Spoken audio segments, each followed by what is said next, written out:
Thank you, Amit and Wilfred. Our next speaker is perhaps someone who doesn't need any introduction, but I'll still make an attempt to give him one. Apart from being a stellar Stupasa actor, he's been an NCC cadet. He's someone who's received training from the British Army, the Royal Navy, and the Royal Air Force. He's been a teacher, a professor. He's represented India at the Young Businessman Conference in Japan. He has a degree in electronics, and he's also served as a cultural ambassador to India. Please welcome Mr. Madhavan.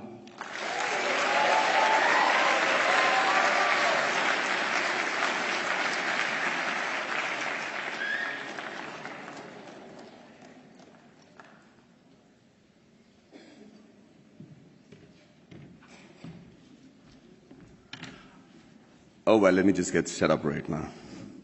Big speech.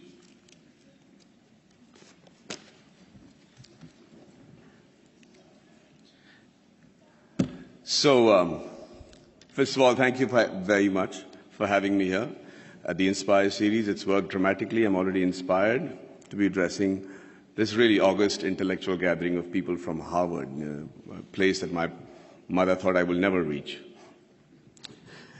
But you know what? A lot of people have spoken before me and eloquently and described their dreams for India and given figures and facts that either are skeptical and, like Mr. Wilbur says, aspirational. But I'm just an actor. And I'm going to just give you my dream shamelessly, because that's the thing that I can do best. And by that I mean, when we talk of dreams, we have one of our greatest scientists and philanthropists, Dr. Abdul Kalam, and he said something which is very interesting. He said, dreams are not what you have when you sleep. The true dreams are the ones that don't let you sleep. He said that when you have that dream once, it's a dream. When you have it twice, it becomes a desire. And when you see it for the third time consecutively, it becomes a passion, an aim, and a goal. And that is the passion with which I want to see this fantasy that I have for India 2030. And Abraham Lincoln also was a dreamer. And, but he said one thing that makes most sense in trying to achieve this goal that I have dreamt for my nation. He said, if I have 6 hours to cut down a tree, then I'll spend the first 4 hours sharpening the axe. There's a great philosophy in that.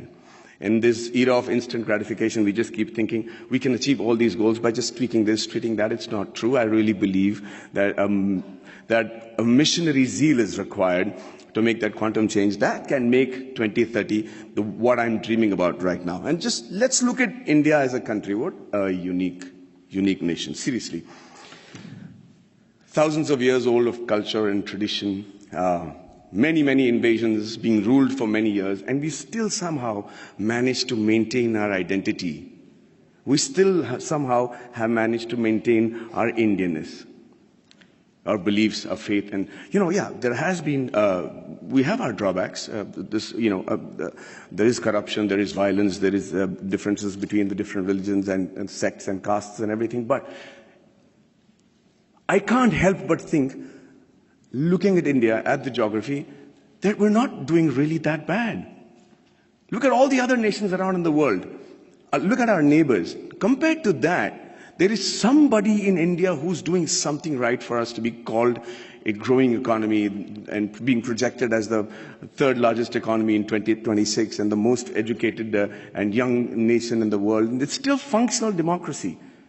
So let's first accept the fact that there is some people in India with the right ideas and the ability to lead the nation to where we are today. Under that assumption,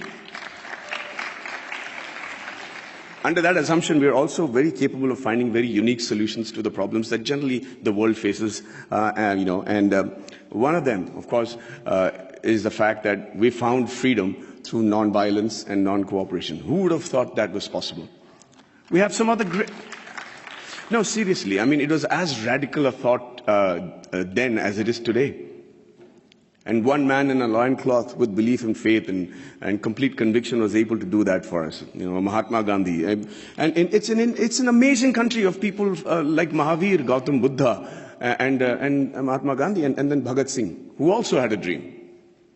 He dreamt then, 85 years ago, that I dream of an India where no infant cries for the want of milk. No youngster is deprived of relevant education, and no youth goes door to door finding a job. Sadly, it's still a dream today. And I dream of a 2030 when this dream becomes irrelevant. I dream of a 2030 when everybody is so equally satisfied with what they're doing that they're able to actually devote more time back to art and culture, which is another great important aspect of our country. Now, for that to happen, we need to be a healthy nation. And when I say healthy, I remember preparing for a film of mine, which released recently, where I had to look like a boxer, and I had these, biceps and triceps that had to be there. So I decided just to work on the parts that is seen outside my clothes. So I was just working out on my biceps and my triceps and my shoulders. But you know what? I suddenly realized the strength that I had in my arms and biceps was not actually enough for me to look even fit, because it is disproportionate growth.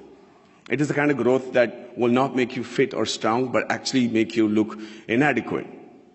And that is what is happening to India today. Everybody says we are the largest economy, we're going to be the most populated country in the years to come. And, with economic superpower and supremacy in rocket and space technology, which I am privy to, and then the IT giants and smarter cities.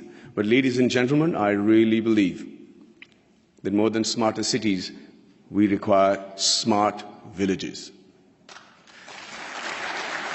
And this is going to be primarily what I talk about today.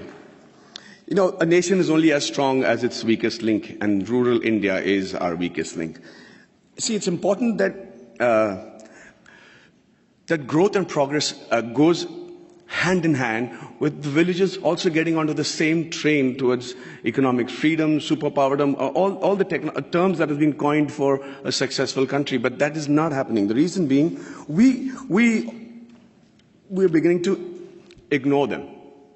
We're beginning to actually believe that this is a very interesting line that I've found, where they say that everybody believes that they know what is required for getting the underprivileged and the poor up to speed with the rest of the country.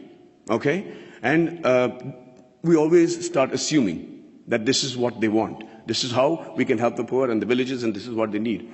And we can't be more wrong. Because when you assume, and as the spelling goes, you make an ass of you and me. I'm going to tell you how that happened to a friend of mine. His name was, he's a very profound doctor, a gastroenterologist, and he got a call from his patient, Mr. Abdul, who said, Dr. Saab, my wife is really, really ill, and she's got a big stomach ache, and she can't sit, and she can't sleep, and she's in big pain. Can I come and visit you? And he said, yeah, by all means. And like all patients today, he has done his research, he's gone into the internet, and he said, usko ye ho sakta hai, wo ho sakta hai. And the doctor said, don't worry, let me handle it. And he checked her out, and he said, she has an infected appendix, so I have to do a surgery, and she'll be fine.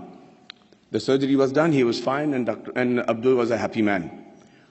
1 year later, he calls back the doctor and says, sir, my wife has got a stomach ache, please do the appendix operation, she'll be fine. So Dr. Manoj said, listen, I'm the doctor, let me diagnose what I have to, please bring her to the clinic and we'll fix it up. He says, no, yes sir, fix up that operation date, we'll do it in half an hour and we'll be back, she needs her appendix removed.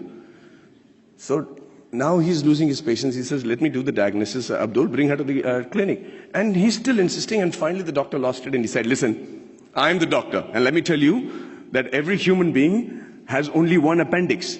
And I've already taken out the appendix. So please don't tell me how to do my job. Abdul waited very patiently for the doctor to finish with his assumptions.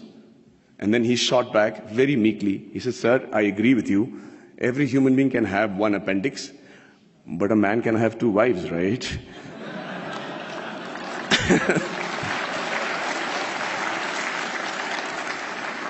So when we start assuming what the rural India needs, we do what I think is most dangerous. In my vast experiences of shooting in really rural Indias, and villages and small kugramams, like they call it in Tamil, really small places, I realized, shockingly, that the biggest financial burden for a person of this particular village, would you all be able to guess what his biggest financial burden is? 5 minutes? Hey, so I'm going to speak for 20 today. I'm going to reduce the number of questions. I'm prepared. Is that okay? Okay, so can you all tell me, anybody, quick answers, anybody know which is the biggest financial burden for a man in one of these small villages? Sorry? Theft. Health. Okay. No, not health, not the marriage of a daughter, not education, not, sorry? Liquor. Thank you for reminding me, but no. Say that again. Dowry. No. No. No. No. Oh, let me put you out of your misery. No, I'm saying, what does he need financial assistance for? The answer is the untimely death of a relative, of a senior in their family. That is the one occasion he can't prepare for. That is one occasion where the ceremony demands that he spend a certain amount of money, feed a certain amount of people, use the funeral the expenditures, and that's where he takes the loan, and that's where he gets indebted, and that's where, to escape that particular embarrassment and humility of not having the ability to perform the function every year as is expected of the Indian tradition, that he decides to leave the village because he's made to feel inadequate. Lord Mickle had in 1735 had spoken in the British Parliament and said the only way to rule India is to make the men there feel inadequate. He said, and truly so, that unless he feels that what he has is lesser than what others have, you will not be able to rule him. And within a very short period, they proved themselves right. The rural India today is feeling inadequate. They're feeling that they're not even part of our country. And what happens with that is, they start then looking at opportunities in villages and saying better education, better health, better lifestyle, and no humility for not having performed the funeral properly. They decide to give up who they are and move to the cities. And who they are is what is more important for us to understand. Who they are actually the timekeepers and the bookkeepers of our deep-rooted traditional culture and stories. You should see how tradition and culture flourishes in a happy village in India. We don't have psychiatrists as a big fashion thing in India, and they still manage to maintain a great level of sanity. There's a great phrase from the poem If by Rudyard Kipling, where it says, dream but not make dreams your master, think but not make thoughts your aim. Meet with triumph and disaster and treat those two impostors just the same. It's very easy to say it, but how do you treat those two impostors just the same? The answer lies in the tradition and the culture and the books and the epics that are so prominent and predominant in our country. The Bhagavad Gita, the Quran, the interpretation of that in the subcontinent, the Bible, the Guru Granth Sahib, the granny stories. And you know how to handle the diversities and the setbacks, and you're able to sit back, reassemble yourself, come back and fight with the same glory again. And when you don't give a villager that, you're depriving him, we're depriving ourselves of what I think is one of the most important survival tools in today's world, which is the culture and tradition. So I dream of a 2030 where rural India is as developed as the rest of the world, was as aspirational as the rest of India, and where the villager is provided with the same opportunities as it is available in the cities, and after a hard day's work, a villager is actually able to come back, sit down, have a drink, put his feet up, and start thinking about art and culture and poetry. That would be a dream that I have for 2030, a practical dream that I have for 2030. And the dreams that your parents and my parents had when we were in college, urban middle class, where everything revolved around the boy studying hard, getting into a technical college of a repute, and then getting into a reputed management college, and finally the green card. And if it was the girl, then it was a spouse with a green card. I dream of a 2030 where students the world over will dream of a blue card, will dream of having once actually come to India and study and imbibe the knowledge that we have as a nation. It used to be true. We were the first university in the world. Nalanda was a university where people came in from far and wide. So it's not a pipe dream. It's a practical dream that I have, and I think that's easily attainable. And finally, before I wind up, I think I dream of a 2030 where we have a meritocratic electoral base which selects its leaders and whose leaders believe that it is more important to serve with a missionary zeal to serve the nation rather than rule it. You know, there is another stanza from the same poem which says that if they have the ability to talk to the crowds, yet keep your virtue, walk with kings nor lose the common touch, if neither good friends nor foes can hurt you, yet all men count with you, but none too much. If only the politicians understood the gist of that line, we would have a progressive country by 2030 where we'll all be proud of not just the way the country is running, but also proud about our politicians. And finally, you know, I'm an actor. And the dream that I have for myself is that in 2030 I'm as relevant, I'm as handsome hopefully, but if age was to catch up, then they probably would have mapped my face by then and used technology to make me look as young or old as the role desired me to look, and I'm still able to romance the pretty young things that will be part of the industry in 2030.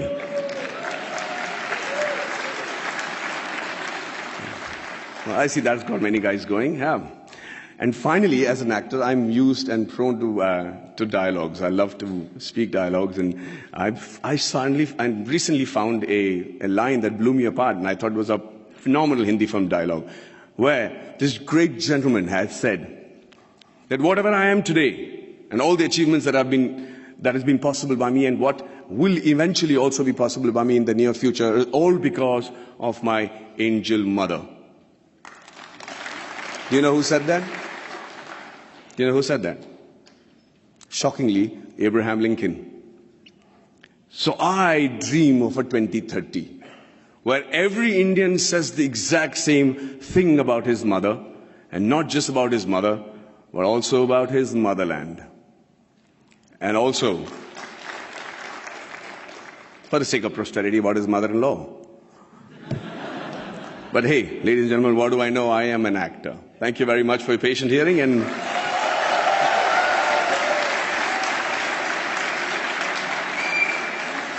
if I'm looking wise enough, I'm open to questions. Okay, wait, okay, is this, okay, it works. Okay, sorry, I wrote my question down. Okay. Give us some water. Okay, sorry. I've been trying to do this for 2 days. I've been low-key stalking you. Okay, first of all, I want to say I'm a huge fan. I wrote it down. I look weird. Okay, first of all, I'm a Tamil American, but I grew up on Ale Payute and Minale, and I'm like a huge fan of yours. And I have a question, and it is, given that you have, this is an actor-related question because you're an actor, given that you have done a very good job at portraying diverse aspects of the Tamil experience in Kollywood, in recent years, Bollywood actors have started trying to represent South Indians, especially Tamils and Tamil Brahmins. Would you be interested in or feel pressured into taking on a stereotypical South Indian role if offered to you? Do I dare ask her to repeat that? Because I couldn't hear you properly. I'm so sorry. No, just if you, I understood just the question. If you can tell me, okay. Please. Sorry. Okay. Would you be interested, if offered to you in Bollywood, to take on a Tamil Brahmin or a South Indian role in general? Will I be willing to take on a South Indian Brahmin or a Tamil role in a Hindi film? In a Bollywood film? Is that what your question is? Yeah. Of course. I mean, if the money is right. But would you be like worried about like maybe being in a stereotypical like? No, I think, you know, it's a very honest question, but I think this stereotypical is too burdened a word for everything that we use today. You know, it's politically correct and everything, but it doesn't really have any effect in my opinion, because I'll tell you, I have to listen to a story, I have to be convinced that this is going to work for my audiences, and I have to be convinced that the producer is able to pay me by the end of the day, and lo and behold, I am a Tamil Brahmin in a Hindi film, no problem. Really. Well, thank you so much for your for the excitement. Hi. Hi. So I actually wanted to ask you this yesterday, but there was like a mob, so... So this doesn't qualify. This is yesterday's question. Yeah, exactly. So my name is Pranati, and I actually grew up in Mumbai, like a lot of other people, and watched a lot of your movies, and I'm a vegetarian as well. Okay. So I really admired how you advocated for animal rights. But my question's actually about Three Idiots. So you spoke about how a lot of your acting roles was based on your experience. So I was wondering, because Three Idiots really does touch on a really important point that in the Indian education system, there is a lot of pressure, and this pressure can result in a lot of suicides by students. So I was wondering, how did your personal experience, because you did mention how you knew from the start that you did not want to be an engineer, so how did you channel that into your acting? Okay, so thank you for the question. See, the thing is, what I tried to show in Three Idiots was actually what happened at home. My dad was distraught that I didn't want to pursue engineering as a career or even join an engineering college, and I had to tell him that I knew what I didn't want to do is not become an engineer. But let me tell you this, the thing that we said about in Three Idiots. I do agree that there's undue pressure on the education system and amongst the families for their children to excel. But that's not necessarily bad. I think it's important to have pressure at that age. I don't think that an examination and failing an exam because you're not able to reproduce what you remembered at the right time, at that particular moment of time in your life, is a measure of how successful you will be the rest of your life. But it's also a measure of your tenacity to be able to reproduce that under pressure, which is going to be something that you'll be doing every day of your professional life. So, yeah, let's not underrate that pressure. But at the same time, I think it's important for parents to know that that is not the be-all and end-all, and that is not a death warrant that you've signed just because you flunked on a particular subject. Thank you.